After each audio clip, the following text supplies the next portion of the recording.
Narito na ang PTV Balita ngayon. Puspusan ng isinasagawang search and rescue operation ng mga tauhan ng Philippine Coast Guard, PNP at BFP sa Ilocos Sur kasabay ng pananalasa ng Super Typhoon Nando. Sa bayan ng Salcedo, 4 na individual ang matagumpay na inilikas ng rescue team sa kasagsagan ng pagtaas ng tubig sa ilog.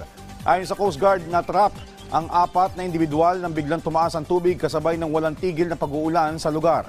Pahirapan ang paglikas sa mga apektadong residente, kaya kinailangan ng gumamit ng rubber boat at lubid ng mga otoridad. Sa ngayon, patuloy na nakaalerto ang iba't ibang ahensya ng pamahalaan kaugnay ng banta ng kalamidad. Sa ating lagay ng panahon, patuloy na humihina ang Super Typhoon Nando habang nakalabas na ito ng bansa. Ang bagyo ay huling namataan ng pag-asa sa layong 265 kilometers kanluran ng Calayan, Cagayan. Taglay nito ang lakas ng hangin na 185 kilometers per hour malapit sa gitna at pagbugso ng hangin na aabot sa 230 kilometers per hour.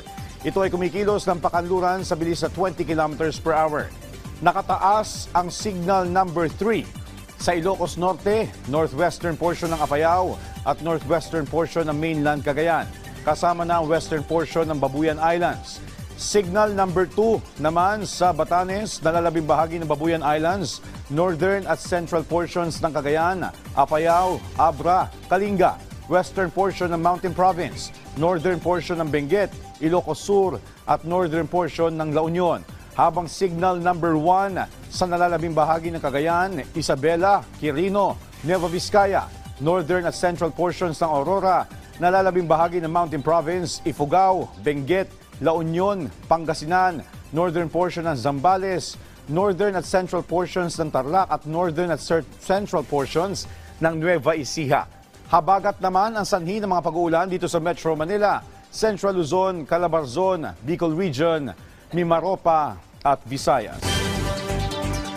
At yan ang mga balita sa oras na ito. Para sa iba pang updates, i-follow at ilike kami sa aming social media platform sa @PTVPH. Ako po si Joshua Garcia para sa Pambansang TV sa Bagong Pilipinas.